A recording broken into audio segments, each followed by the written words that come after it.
लेकिन ये जो मैं पढ़ रहा हूँ ये सैयद खामनाई शहीद के लिए नहीं पढ़ रहा हूँ, इन्ना लिल्लाहि व इन्ना इलैहि राजिऊन। ये मैं पढ़ रहा हूँ पूरी मुस्लिम उम्मा के लिए। सैयद को तो मैं कहूंगा कि मुबारक सैयद खामनाई शहीद, तुमने वो दर्जा हासिल कर लिया जो हम ताकतवर जवान होते हुए भी हासिल न कर सके।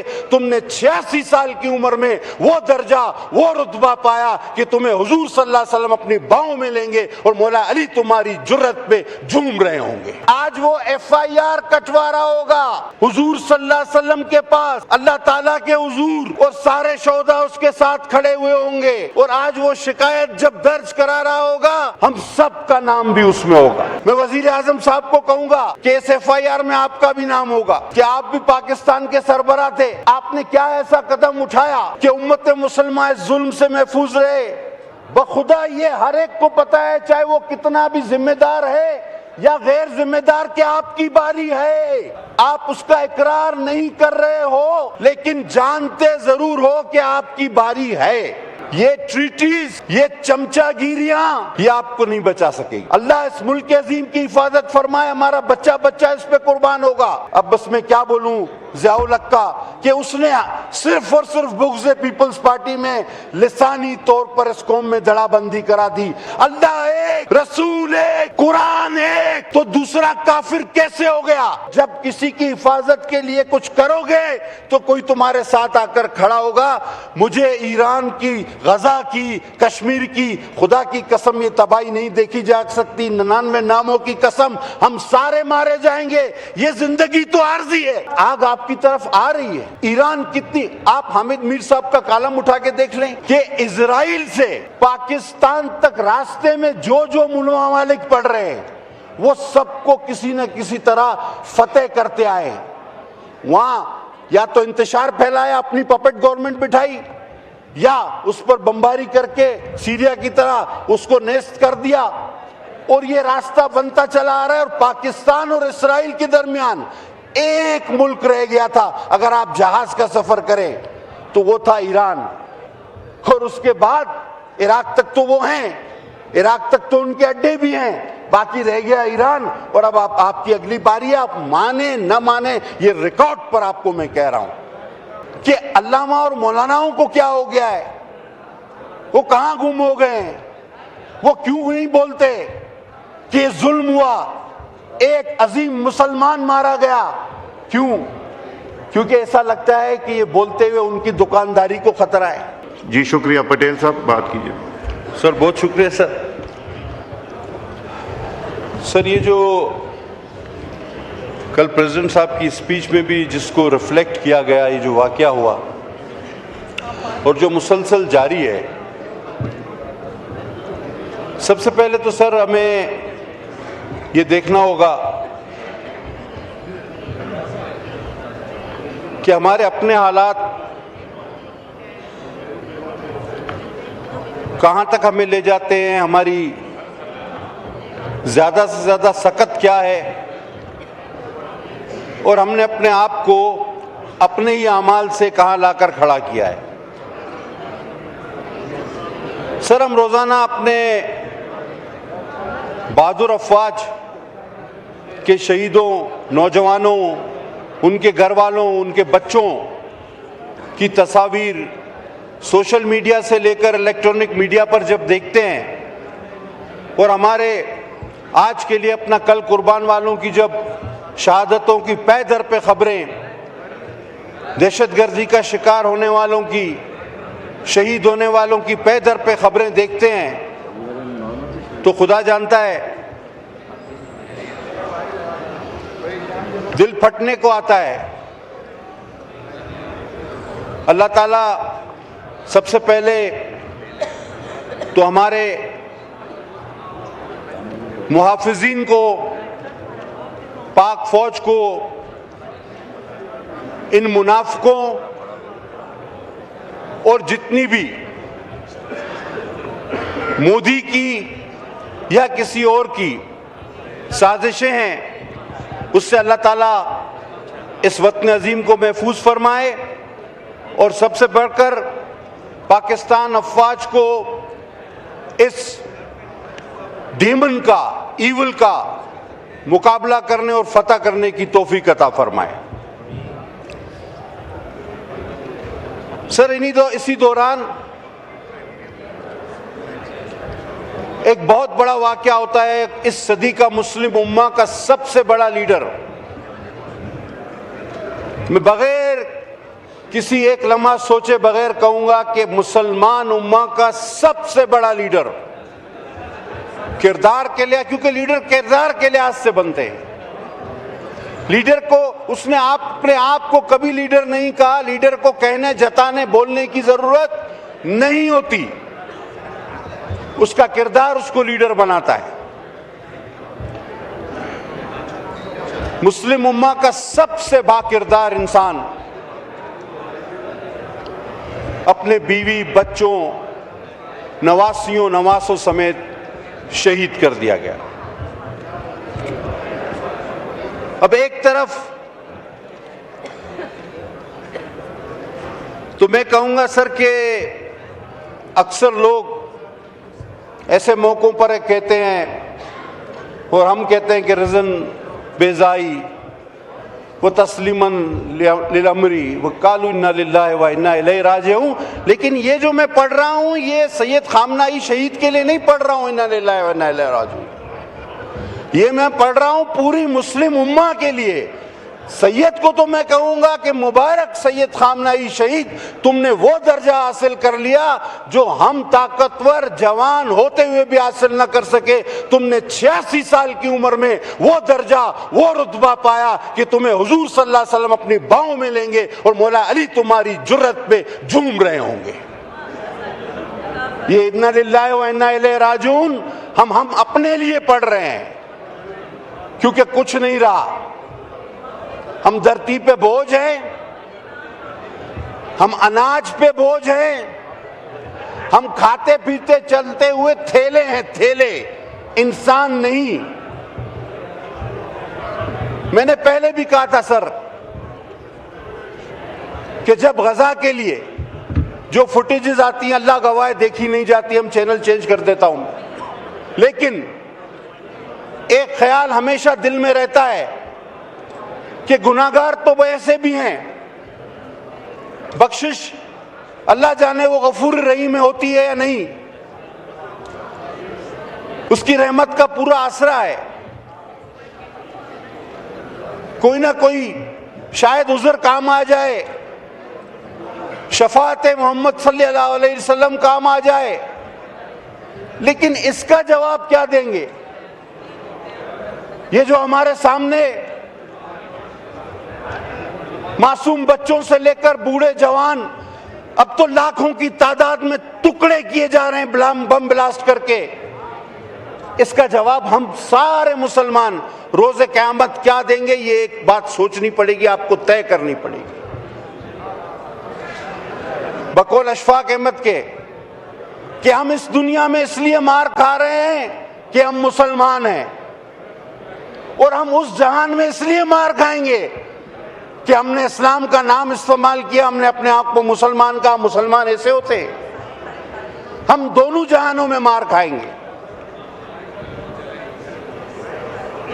खामनाई साहब की शहादत एक बार फिर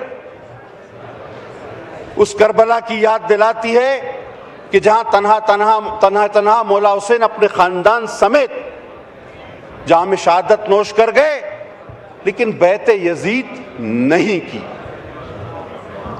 वो जज्बा ईमानी दोबारा ताजा हुआ है। और अगर उनको शहीद करने वाला कोई ये सोचता है कि शायद ये मिशन पूरा हो गया, तो ऐसा नहीं भाई। आओ देखो कि कल जो जो कुफ्र के राफिजी होने के फतवे लगाते थे, आज वो कहते हैं कि वही एक शख्स मुसलमान निकला है, बाकी हम सारे वैसे ही बेकार में, मैंने कहा धरती पे बोझ चलते फिरते। आज वो FIR कटवा रहा होगा हुजूर सल्लल्लाहु अलैहि वसल्लम के पास, अल्लाह ताला के हुजूर, और सारे शोहदा उसके साथ खड़े हुए होंगे, और आज वो शिकायत जब दर्ज करा रहा होगा, हम सबका नाम भी उसमें होगा,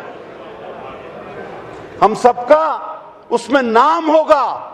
और सैयद खड़ा होकर वहां कह रहा होगा कि मालिक मैं तो आपके हुक्म पर खड़ा रहा, पर आपका बाकी सारे कलमा गो जो है वो हम खड़े हैं, हम आपके साथ बैठे हैं, हम आपके साथ लेटे हैं, ये बातें करते रहे, बाकी कुछ नहीं था, जमा खर्च के अलावा कुछ भी नहीं था।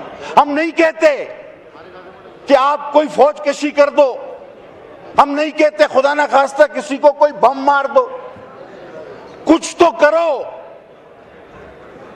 ये मुसलसल अपने ऊपर FIR दर्ज करा रहे हो अल्लाह के हुजूर। मैं वजीर आजम साहब को कहूंगा कि इस FIR में आपका भी नाम होगा कि आप भी पाकिस्तान के सरबराह थे। आपने क्या ऐसा कदम उठाया कि उम्मत मुसलमान इस जुल्म से महफूज रहे।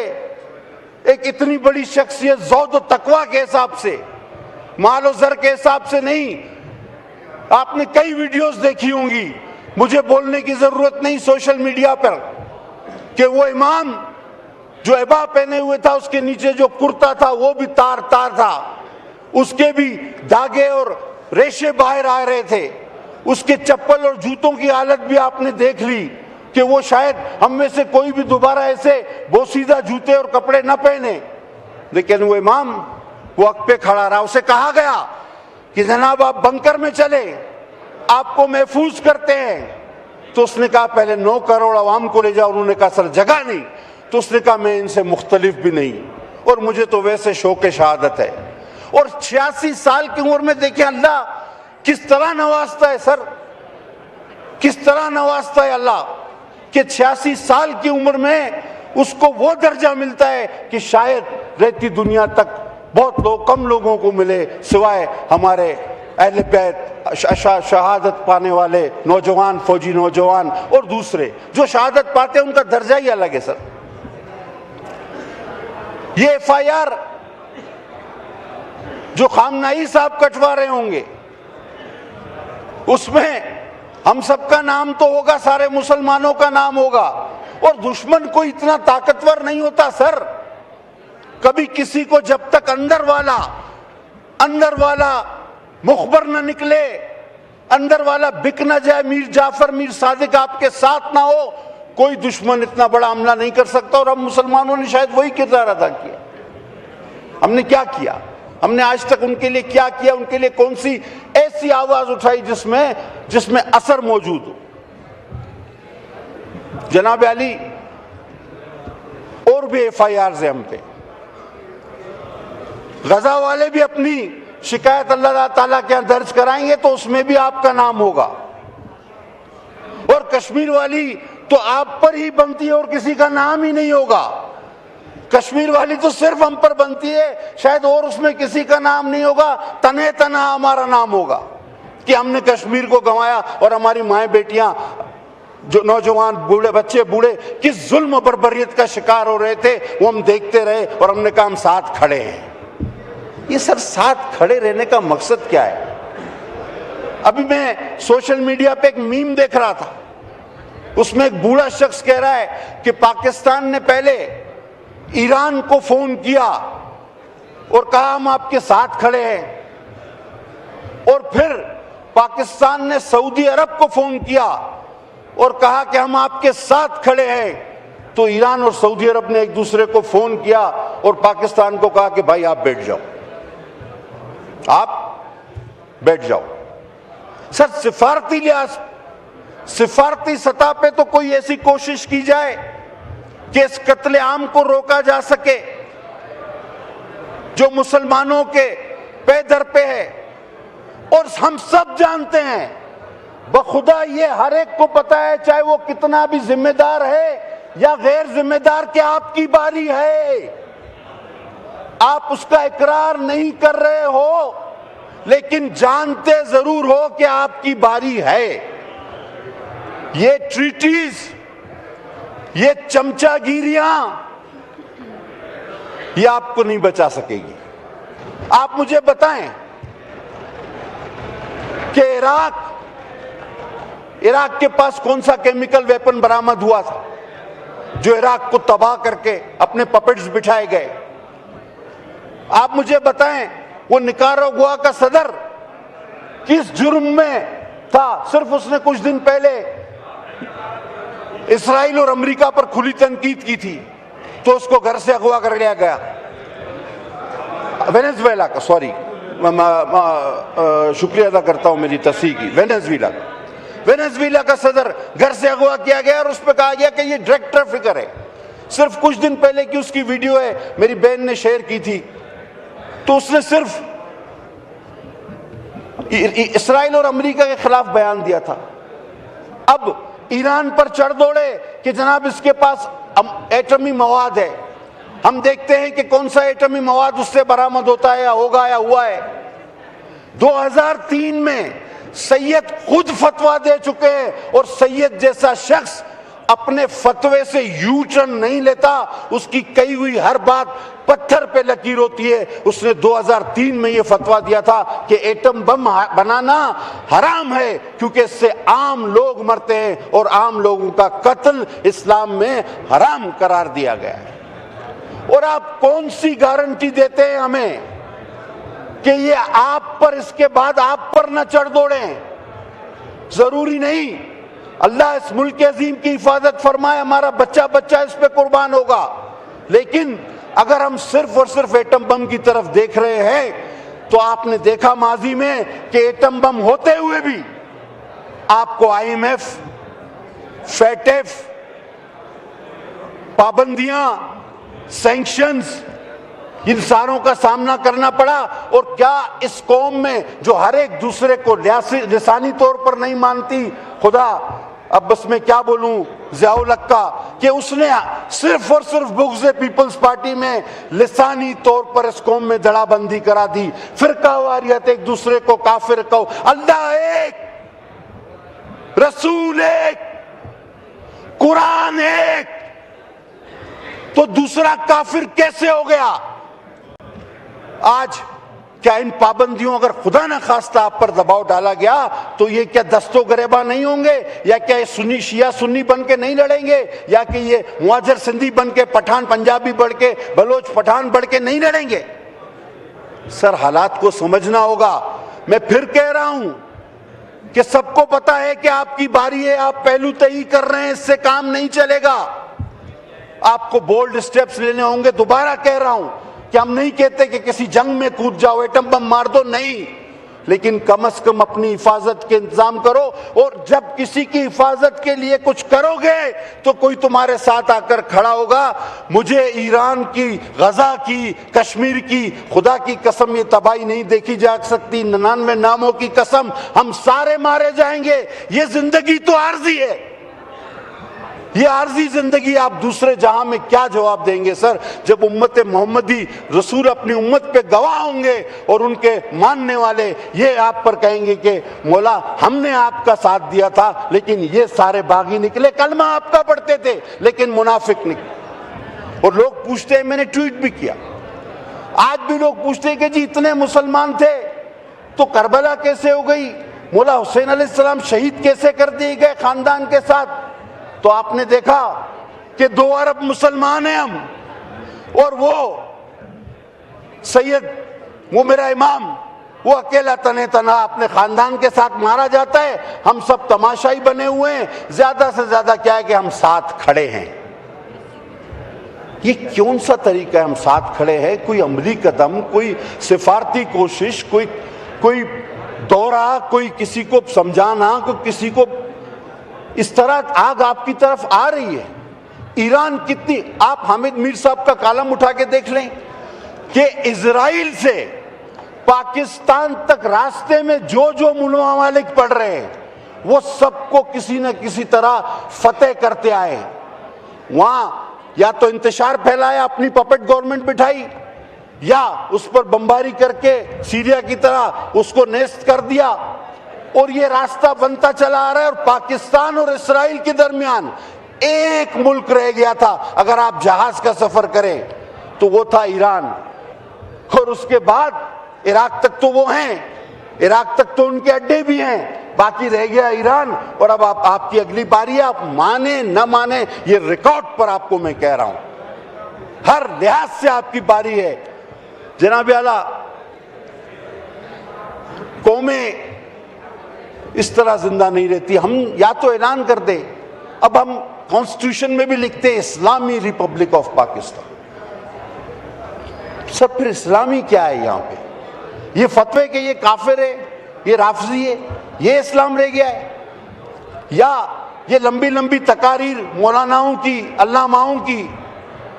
और आज मुझे समझ नहीं आता कि अल्लामा और मौलानाओं को क्या हो गया है, वो कहां गुम हो गए हैं, वो क्यों नहीं बोलते कि ये जुल्म हुआ, एक अजीम मुसलमान मारा गया? क्यों? क्योंकि ऐसा लगता है कि ये बोलते हुए उनकी दुकानदारी को खतरा है, क्योंकि वो नजरिया तो अकायद दूसरे रखता था। सर वही शख्स मुसलमान निकला, एक ही, जिसको आप राफजी और काफिर कहते थे। जनाब आला, मैं इस दुख भरे मौके पर, उसके लिए तो बड़ी आला सादत है, लेकिन हम सब जिंदा लाशों के लिए बड़ा दुख भरा मौका है। आए अपने जमीर का एक बार फिर आदा करें। देखें, दुनियावी गुनाह शायद आपसे माफ हो, गुनाहगार हैं हम, लेकिन ये बेहिसी ये कभी भी माफ नहीं की जाएगी। मौला अली अलैहिस्सलाम फरमाते हैं कि दुनिया में सबसे बड़ी मोहब्बत कादिर भाई अपनी मट्टी से मोहब्बत है, और हम अपनी मट्टी से मोहब्बत करते हुए इस बात का अदा करते हैं कि सबसे पहले पाकिस्तान, लेकिन हमें इन जानों की, इस बेकार की वक्ती दुनिया की परवाह किए बगैर कुछ फैसले लेने होंगे। तो उम्मत मुसलमान के मुल्जिम हैं हम, अगर कहें तो डरपोक हैं हम, लेकिन यह भी मानता हूं कि अपने मसाइल हमारे बहुत हैं। 50 से ज्यादा जगहों पर हमें इन नमक हरामों ने इंगेज किया, जिनको हमने पाला, जिनको हमने पनाह दी। और जब जब जिसने किसी को पनाह दी है, गजा का हाल आप देख लें, वही गद्दार और नमक हराम निकला। और जब जब किसी को पनाह दी तो उसने यही हाल किया है जो आज ये नमक हमारे साथ कर रहे हैं, और इसकी मिसालें बहुत तवील हैं। सर जज्बात तो कहीं कुछ और ले जा रहे, लेकिन और मैं अल्लाह का शुक्र मानता हूं, कल रात में ये सोच रहा था आखिरी बात कि खुदा ने किया मैं सिर्फ नेशन असेंबली का मेंबर हूं, दिल की बात कर रहा हूं। मैं किसी ऐसे ओहदे पर नहीं कि जो फैसला कर सके, जो फैसला ले सके।